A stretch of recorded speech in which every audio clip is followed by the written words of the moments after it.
Bonjour, bonsoir, ça dépend l'heure à laquelle vous allez suivre la vôtre. La championne autrement dit, Dikina donné Kanda au nom était là, qui m'a foumbé. Je profite pour saluer et faire coucou à mes abonnés vraiment partout dans le monde, là où vous êtes vraiment, vous êtes ma fierté, vous êtes ma force, vous êtes tout. Donc, gros bisous, Nabino. Grâce à vous que je suis là. Merci vraiment infiniment de vous avoir abonné sur votre chaîne préférée Dikina TV sur YouTube. Merci également à ma sponsor officiel, il y a Dikina TV, Topé Simbote, na Madame de Luxe, Madame Onyema, 6 fois maman. Vraiment, merci beaucoup. La Serota, pour la vous allez pour ça là. Un grand merci encore à Madame Karoudi, maman sociale, comme j'ai l'habitude de dire, Nanyala Yote a Tombola Mosapi. Et je profite aussi pour faire un grand coucou à mon vieux Benzola 4x4 Moutoukayatsalo. Merci beaucoup pour le soutien pour la notion Yabino. Vraiment, Batoto ya Congo, Boyo Kalisolo et Naye, Oye Osalo quoi mini-série ou programme ou émission il y a réalité à vie na bat oyo vie et surprendre bango na ndenge ya malamu ou bien na ndenge ya mabe. Donc bienvenue na mini série na biso to bengi la vie et ses réalités ou to bengi on a lingala réalité ya vie. Disolo na biso eza bo eza couple moko nde benga kingai na sima ya kotala lisolo na tiaki na chaîne oya ndeko na biso aniyo amibomaki na mboka Suisse ndeko mobali na ndeko mwasi balobi ke non la champion na biso pe photo pesa yo histoire na biso ekomelaki biso vraiment ndeko mobali azili lo balobi ke mama ngai nazalaki mutu oyo na ndeko condamné mutu so na wika lisolo a mutu ngamo na koya na développement na ye na introduction na ye na développement et puis na conclure pe. Mais tant que vous avez un pouvoir quitter mokili eza vraiment la réalité na ngo na bi papa bete la batoto ya Congo li solo beta li solo batoto ya Congo bayoka il s'agit de quoi abi oui maman écoutez na ki na mboka moko boye ndiko na biso comme na Grégoire ndeko Grégoire lobi maman écoutez na ki na mboka moko awa ya poto vraiment makamula ngai mikande se beba ki mena kotisa ki record moi sina ngai azalaki na zemi nzamba sala ngolu moi sa ye kobota tanga boti mwana ndai penza ko se développer comme il fallait te mwana ko lela hernion c'est puis ezali ba moko très difficile trop même entre frère na biso Grégory na mwasi na ye donc bande ko sala ke ba dispute hernion so ba ko swana hernion tout bande vraiment ko zanga te et puis nde boyebika ndenge ezala mwasi soka za na zemi ba hormone wana vraiment et ça la vraiment malamu te nde bande ko swana hernion so mwasi na mobali loka ba swana hernion so mwasi na mobali boyebi pe ba poto na biso nde ezalaka ba voisin bande ko yoka pe itili ke bande ko fanda na quartier moko ezalaki quand même trop ba étranger et puis ba congolais bande ko se retrouver wana ebele nde sala ke non mwasi ande ko na biso Grégory asali nini aboti tango mwasi akiti ndenge ezalaka kaka baye na ndaku mwana komi kokola mwa liboso mwa ya mibale deuxième mois troisième mois bébé wana komaki tina 4 mois Tango bébé na komi na 4 mois balala moko boye donc mwana santé pende bande ko tungisa bande ko kende ko zonga bande na bango mona vraiment anomalie moko ya gravité. Tabando mona anomalie ya gravité sale ke bazonga ka ndengwana mwana ande ko lela mingi siko ko lela mingi mwasi ande ko Grégory pe lokola bébé ande ko tungisa bande osala ke repose la mingi te donc mwasi ba imer pende sala malamu terre donc o swana nanda ke sala air nyonso et puis boyebi biso batoto a Congo to lobaka malembe te to swana ka malembe te likambo mukie donc ozoloba awa tina 500 mètres ezoyokana surtout na butu bino boyebi batoto a Congo soko lobi Mungongo na yona beko et memiango même à 500 mètres. Donc ba voisin au bazar tout autour ya Grégory na moi sinae bande ko yoka ba dispute ba échange des paroles wana. Un grand coucou à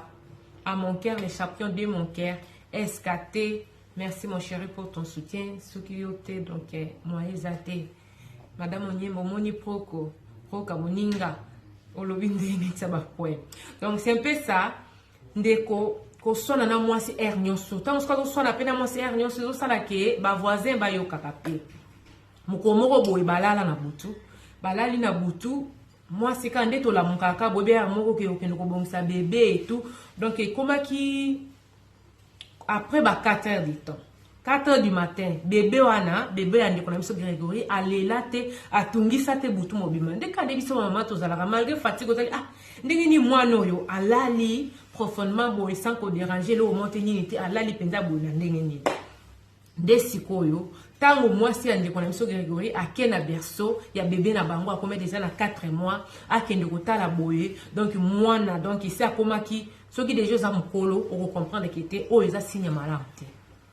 Donc bébé na bango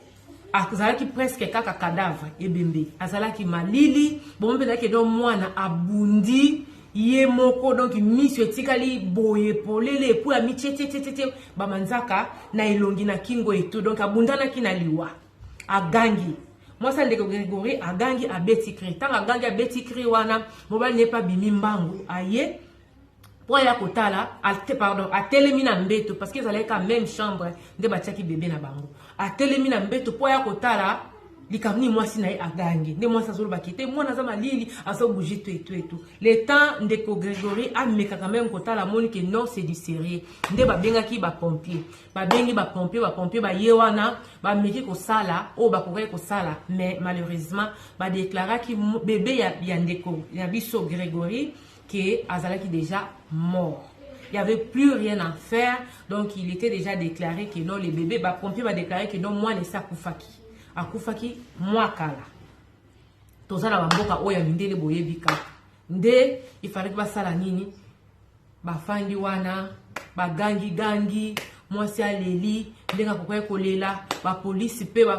ba ye, pour la sala constant pourquoi parce que y a eu mort subite, il y a bébé boy puis bébé ngo akufi na ba position moko bien té. Donc moi na tellement bundani na pasi misu ezaki boy. Donc ndeko mbala lobi misu tikali ka polele et puis donc bien karaté, bien té comme monde. Police yé et sali constant nango. Batuni baboti moi salobi na lalaki na lamuki pourquoi parce que na yoki moi na tende moi na ndeka ezalaka ba mama bébé boyebi ba maman wa bota boyebi nde zalaka kaka ezaka un peu moins difficile c'est vrai ba bébé musu balala na bango tongo ça sans problème mais musu vraiment chaque 2-3 heures il faut yoka kino bébé za na ndako wana est-il que butu wana nyoso moi na tango balalisi ye alela kiti tinde ayo ko se retrouver que mwana azalaki déjà ebembe police ye esali constant nango ndenge zalaki ale ba keipe na corps ya bébé na bango moi ça tikali wana atikali kolela donc azo comprendre te eloko nini ekomeli ngai na lalaki bien na bébé na ngai na butu sikoyo likambo nini okaka boye ka likuboye to la mukana tongo mwana kufi ndende ko na biso moi ça Grégory azo beta sete alobi mama na ngai la championne na landi yo na ndengo lobaki ke des fois c'est vrai ko sokola tango mutazala problème ko maka pasi abinga pe komela ki ngai tango bébé na nga kufaki na salaki 4 jours na sokola ate yeba na omelisa maya mabele ezotanga donc nzoto na biso basi bino mo boyebi batoto ya Congo ba mama boyebi donc vraiment na komaki ko dégager solo ya mabe ya maya mabele sur la zei ya mabe vraiment donc eza mobali na ngai ndenge ayaki penza pendant que na fandi na se na olela mwana ngai yende mutasali nini ayaka penza kozwa ngai akoti singa na salle de benda kende kubaki na ngama ikuna tango ba makambo ekoleka na tuni na bipo ani no salaki yango abino ba mamo bande bafandaki pembeni no bande bayaki pona matanga baya ko yebisa ki na yebisa ok nokumbo ke la mai pourquoi parce que obanda ko dégager solo moka malamu te bango bando mona ndenge ni na ko yebisa te yango wana ngana salaki yango dans le ya la championne ceux qui n'ont likambo ziote oyeba te ngai pe ko sokole kuma inga kilo na fandi na somo yande na ko banda te na fandi na ngai na maya mabele na makamnyo so donc et comment qui salité solo penta donc bato ba fanda ki pembeni na nga ba ko supporter ngai te ti mobali na nganda ya ko soka akoti ngai na douche aidenga na mibwakeli mai nde quand même ezalaki c'est bon mwana kufi tozo zelande ba police le quoi mwana kufaki na ba condition moka malamu te fallait basala ba enquête ndeko ngai na yo toyebi te nzoka police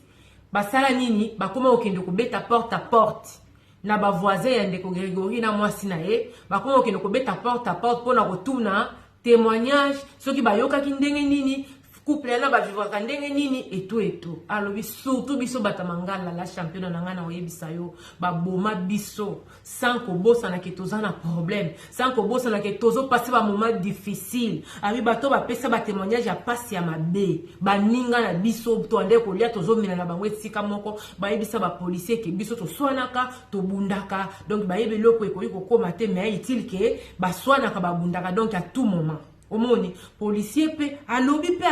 akomi pe anoter biso to yebaka te la championne na ngai vraiment quand ndo lobi mokili oyo ezaka na wana ba problème likambo mosusu okanaki te ekoya kozwa yo mais il faut tozalaka na banerf solide ndeko Gregory alobi faut kozala na banerf solide mwasi ndeko Gregory alobi faut kozala na banerf solide parce que oyo ekomela bango bandima te na vie ata na ndoto ke ekoki kokomela bango nabi mama na ngai yo beta lisolo batoto ya Congo bayoka beta lisolo batoto ya Congo to yoka to suka kana ko yoka te mais to ko tirer pe leçon na masolo na bino abi oui la championne police azo sala musala nango abi yo moko yebi congolais soki ayoki ke muto azana posa ko yokanga akoloba na masolo lokuta na masolo ya solo ndeko okosi na ote congolais za ndenge wana muto azo bomola msumu ninga na yo fandi na so za kolela mwana na yo ofandi na so zo lela mobali na yo ye ake ko tia parlement debu na ndaku na ye po basala kanini batongaka balobaka mais nzamba za juste Bible lobi muta zo continue ko sala malamu asala yo pe soko moni ko zo continue ko sala mabe ya kotonga ko bebisa ka ba vie ya bato ko salir ba réputation ya bato eza problème te yo continue kaka mais likambo zo aka mutu basala makambo pona banyama te kaka pona bato ndeko mama lobi police azo continue ko sala enquête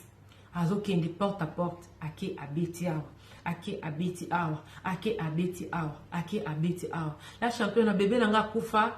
mokolo bébé akufa kina loba moins d'une semaine donc 6e jour ba yela biso na tongo ngai na mobali na ngai toza ba suspect numéro 1 ya liwa ya mwana oh ba suspect numéro 1 numéro mwana ndenge ni ono eza ba nini moko comment na bosani mo utilizaki donc ba enquête banquette ya liboso voilà ezola kisake bango baza pour rien te donc pour enquête ça le mamalamu il faut nano bazwa bango ba retenir bango ki côté moko boye ndeko Gregory lobi mama na ngala championne ngai mukande zala kite baji ba retenir ngai koto esika mususu mwasi nanga esika mususu tu peux t'imaginer choc ya baboti bolali bolamuki bokuti mwana bina kufi tu peux t'imaginer choc ya kozala accusé que bino nde bobomi mwana na bino tu peux t'imaginer que pendant un moment difficile moment ya passe ya liwa mwana akufi peut-être oyebi cause te mais baza ko accuser bino tu peux t'imaginer choc ya bato il fallait ba tenir bino na sima mukoro mais bato wana nde ba livrer bino tu peux t'imaginer choc ya maloba ya bato les ont dit ya communauté na biso congolais oyo tango likambo ekomaki abi bato oyo bayebi histoire nde to oloba boy ceux qui ba moni ba koyeba ke il s'agit de ngai na mwasi na ngai abila championne to kenda d'ailleurs ceux qui n'ont bien en garde à vue mais ils allaient qui prison pourquoi parce que tous allaient qui privé na liberté mwasi na ngai côté mususu ngai pe côté mususu tant bazo sala banquette bazosala banquête wana bazosala banquête wana eza porte à porte kokende kotuna porte à porte alobi eza pasi nga vraiment ndokanisaki nazalaki moto bato kino bato balingaka ngai mais na batémoignage mingi oyo bato batikaki epai ya police ande konote mingi ezalaka ya mabe c'est vrai namelaka masanga la championna mais nazalaka nanga moto akwiti te wana papa na biso Grégory naza koloba abi c'est vrai namelaka mwa kopo namelaka mwa nini abi nakebisi mibali nyonso bazalaka soki baswani na mwasi na bango oke sika moko boya public le mosusu na nganda obente na bashop africain okende kobetaka lisolo ya mwasi na yo na ntango ya problème ekobalukela yo papa na biso Grégory akebisi bino mibali nyonso bozalaka so boza na problème likambo moko boza na mwasi na yo kende koyebisaka bato kete problème eza boy mwasi nanga sali boy oka ya problème yebaki maloba wana ekobalukela bino alobi mama nanga la championne ba témoignage ya bato ya mabendele kaki ya bolamu ezalaki mingi mukie surtout mingi ezalaki nde mindele pende montanga zoloba na bato est-ce que tokoyi kozwa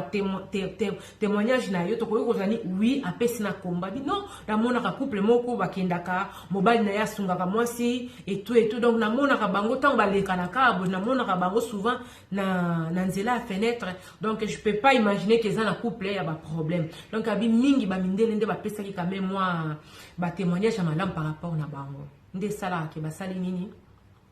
tant que ça basali moi na peu autopsie Dieu merci alobi la championne Dieu merci pourquoi parce que l'autopsie à moi na tant basala ki moi autopsie au monde nga michaki manzaka wana balongola ki na sia manzaka ya mwana basala ki ezali manzaka ya mokolo te ezali manzaka ya mutu musu te mais ezali ye moko nde et se retrouva ki ba pona ye et se retrouva ki na sia manzaka chose grave likambo ngai na yebate ni mwasi na ngai ezaki mwana na biso azali na problème à motema bébé na banga 4 mois abotamaki na problème ya cœur ba parents batikala ko yebate et puis banda omona penza normali moko penza makasi te mais akake mwana abande ko lela kaka bato abota liboso abota kala neti ba madame Odimba ba mama kala neti ba ange ba mama babota na ba 1900 wana ba bikete eza ba singa libumu elekanga nango ngana mwasi nango kini de tobika ke elekanga nango tant ba sala autopsie ba moni manzaka ya bébé yemoko donc yemoko nde amitiaki manzaka lokola bébé na biso na problème ya cœur donc ya c'est tout fa ki yemoko tant monte mezo kende neti kangama tant monte mezo kende neti ekata kobunda wana nde mwana nde kobunda na liwa beba so bunda na liwa nde amichacha ba manzaka partout nde amicha ba manzaka partout kobunda na liwa nde ba okuta epe donc tango akufi misu etikali polele c'est pas que yo ngai bente mwasi nanga nde ba etufaki biso etufaki bébé na biso non mais le temps wana nyonso to la championne to fanda 2 semaines et tant basalaka police asala musala nango nini rapport ya autopsie yaka to fanda 2 semaines na kati ya prison na obega nka prison pourquoi parce que ba privaki biso liberté yango bingai la championne na likambo ete yanga makasi na vie nazalaka mobali ya tembe nazalaka mobali oyo donc nakoyi koloba likambo mutu na yebite mela ko tia commentaire pilipili na mungo kansa nazalaki donc nazalaki bongo mais depuis likambo ekomela ngai na fani pena na bikete nzambe kanda yebaka ojise likambo nini oyo ekomaki na vie ya mutu abitala siko nini ba image zo circuler même ya pasteur Mukendi oyo ya Canada la se retrouva ki peka na shop ba africain na yebisi ba mona lobi moni likambo soko yebi vérité te ko tia commentaire te c'est bien de parler mais ko loba na yo la kisite ke yebi vérité omoni ngai mabe komelanga na mwasi na ngai tozalaki ba innocent OK mais to fanda moi 2 semaines na kata prison na mwana biso to bota ba akiza biso ki biso nde to yebi liwa ya mwana mais j'ose croire aussi il y a des gens ba sala prison ba innocent mais ba sala prison bambula pe après le sous système ya ko voir que te moto ba kizaka azalaka na innocent yango na ko beta réalité ya vie yanga na mwasi na ngai tant to bimaki wana na prison fallait ko bomisa obsèque ya bébé na biso et tout madame nanga koma neti ko rêver madame nanga koma neti ko tikala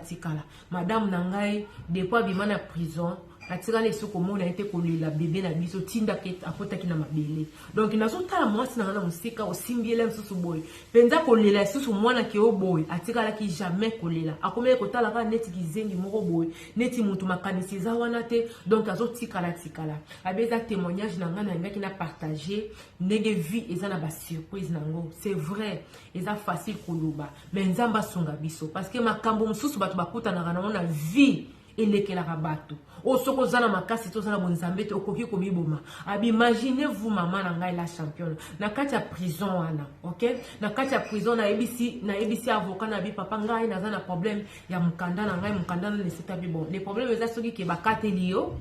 ke osala prison et vous allez tango obimamba mo na prison vous allez mbala moko refoulement la championne kanisa na kati ya prison na kufisi mwana na ngai na kati ya prison naza koyoka ba témoignage ya bato contre biso na ngai na mwasi na ngai na kati ya prison nazo yoka peke te le mususu ba ko sala ni ko refouler ngai donc omoni ke eza ba problème moko ko komela mutu soko se ressaisir te okoki komiboma eza lokola ndeko na biso oyo akufi na Suisse po na landi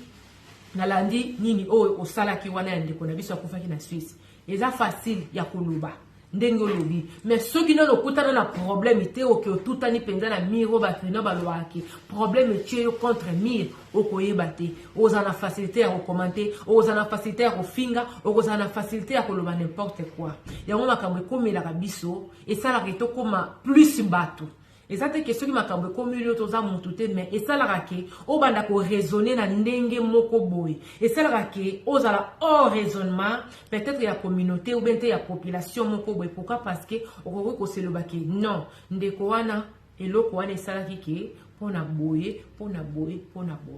yango réalité ya vie ya ndeko Grégoire na mwasi na ye bébé na bango ya 4 mois a se retrouver ki akufi na kati ya berceau na ye police tango ye salima makamba enquête nango na témoignage ya ba voisin et salaki ke bakanga bango pendant ba osala enquête bango bazalaki saisi na prison to bengi prison pourquoi to éviter so eza garde à vie so eza prison pourquoi parce que bazalaki privé de liberté quand on est privé de liberté pendant des semaines c'est beaucoup alors mais la championne nzambe nda sala makambu na ye nzambe wana ka permetaki likambo passe komela ka biso oui mais nzambe wana pa permetaki ka nde bakangaki ngai na mwasi na ngai pendant 2 semaines et ba privaki biso na prison ba privaki bango liberté pendant 2 semaines donc ça qui peke tant ba ko mona ke bazaki ba innocent 2 semaines wana ya prison oyo ye na mwasi na basalaki ke ba futa bango moi mon patas donc nzambe pe na mawana ye asalaki lisusu ke alelisi bango asekisi bango ata na ndenge ya mokie abela champion na mwasi na ngai atikalaka ndenge wana lisolo nazobetela oyo ça déjà 3 ans mais dans le peto boti mwana mususu te nzambe na mawana ye azosonga biso malembe yango na lingaka vraiment lisoko commenter makambo abatu te surtout soki na yebi source te na koma mutu moko na koma ko batela mbebo na ngai na koma ko batela monoko na ngai vraiment papa na ngai Grégoire nzamba pambola yo na ndenge obeti lisolo pesi témoignage na yo eloko ezanga biso bato yango wana on est tozaka na facilité ya ko commenter tozaka na facilité ya ko conclure lisolo yo yebi mutuna makolo te esika mwasi na mobali basala makambo na bango zalate mais yo ko ya ko commenter ko conclure yango vraiment merci na yo pona lisolo yo pesi epesa pe bato mayele na ndenge ke yo ozana mwasi na yo tango zo swanaka à tout moment okenda ko panzaka sango epa ya batetu etu lelo soki likambo okozanga ndenge nini maloba oyo moko loba ya we ko tourner contre yo maloba na bango moko baloba ki yango nde tournaki contre bango esalaki ki bazala ba suspect numéro 1 à cause ya koswana baboti to boy na bisote eza kanda eyaka me bayeba pe bino na ndenga mabete bayeba bino pe na ndenga mabete ke kaka yo na mwasi nonde à chaque fois bayoka kabili non il faut éviter ba biloko wana surtout ceux qui boza déjà na bana il faut ko éviter yango bana ou pas bana il faut ko éviter makambo susu pe zali ato mutazo loba otiki aloba et ko diminuer yo ne loko moko te merci papa na ngai nzambe na lola asoga bino o ezali mini série na biso o to pesi kombo la vie et ses réalité ya vie s'abonner massivement vraiment na ba o ya ngai nazomona pe sika bozo partager ata ba vidéo te tango partager vidéo amina yo moko akoki kozwa ngolu ya kotala vidéo wana pe asali nini asabone bo partager vidéo massivement bo partager massivement bo s'abonner massivement na Dekina TV vraiment masolo ya bien masolo ya kitoko ko pesa biso ba conseil na vie oye ko la musa conscience na biso ke na ndenge nyonso ozala nani ozala nani ozaka kaka moto quand on est moto cela veut dire on est fragile na makambo nyonso ya mokili oyo donc nous ne pouvons pas se comporter comme si que notre ozaba immortel non moto akufaka te ezaka nzambe moto azali rabi etaka nzambe en tant que bato tozala quand même na mitema na ya bato ya koyeba kosala nini koportaka bato soutien soko za na soutien ya koporter na yo moto te ndeko na yo na tango apasi moi je préfère encore ya okanga monoko na yo ole peut-être ya koluba eloko ekonuire ndeko na yo vraiment ndeko na biso ke revoir merci beaucoup nde na lobara souvent na champion na lobara souvent ezora kaka mutu ezora nzete te vraiment merci mingi